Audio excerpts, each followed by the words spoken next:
Hi everyone, welcome back to my channel, Crafting with Holly. I wanted to share with you the card making workshop called Enjoy the Ride, which is the exclusive card making workshop from Close to My Heart that Stampin' Up! Is now selling and offering.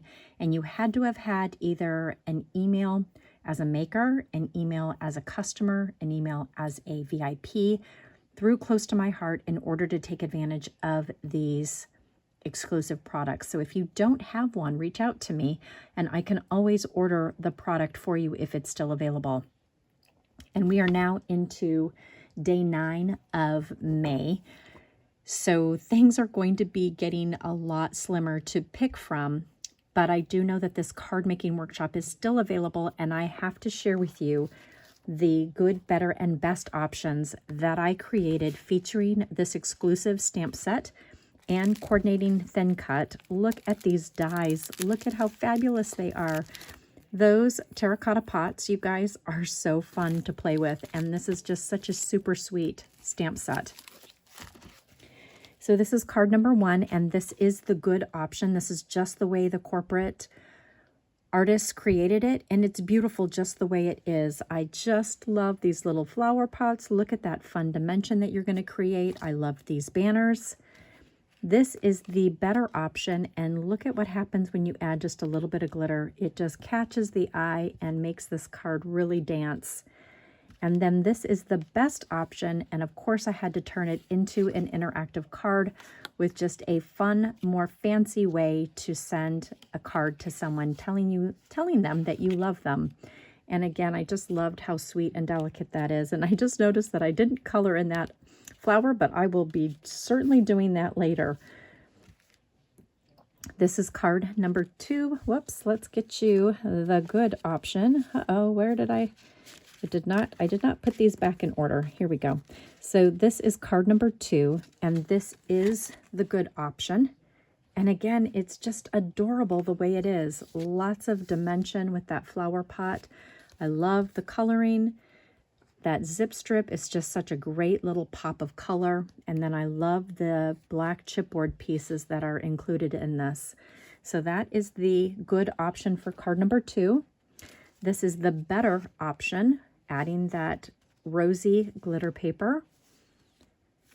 And then this is the best option, again, turning this into an interactive card.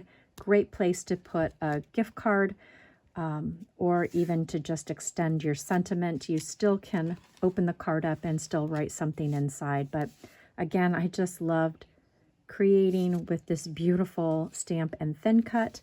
And who doesn't love a really fun interactive card? And I tried to keep them simple. So this is card number 3. And again, it's just a really fun and simple card.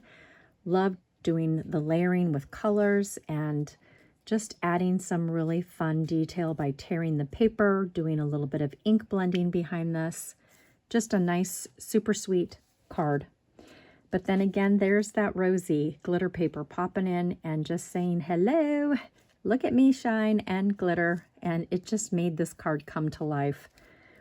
And then this was super fun, taking the leftover rosy cardstock that I had, which I tend to do. I try to use up the supplies that are left over in the workshop after cutting it, and again turned this into an interactive card. Again, a great place for a gift card or just to extend your message.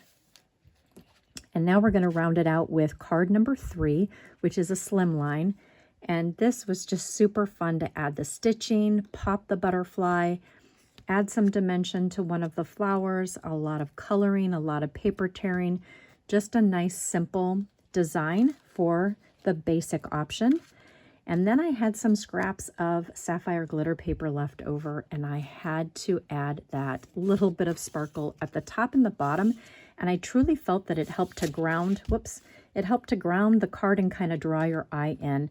And if friends were flowers, I'd pick you. Isn't this just such a sweet card to send to someone? And then here is my best option. I had to pull out one of my slimline card dies, and it was originally a shaker, but I turned it into a flat project, used the dark side of the limeade cardstock, and I just felt like it really draws your eye in to the card, and I just shortened the measurements on these pieces. Again, adding that sapphire glitter paper at the top and the bottom. And I have to say, I just love this card so much now because there's not as much wide open white space, and that stitching on here is just such a fabulous addition to this very sweet card. So I hope you guys will join us for the Enjoy the Ride Palooza. We start putting people in at the end of May. The event is on Facebook. The videos are recorded in YouTube and they live on forever. So you will have access to them over and over again. And you'll also get my guide for the good, better, and best option for these beautiful cards. I hope you guys join us. Thank you so much for popping by today. I'd love for you to leave a comment down below. Tell me what you think. Which card is your favorite? Do you like the good, better, and best options? And don't forget to subscribe to this channel. Thank you guys so much for joining me on this journey. I'll see you next week.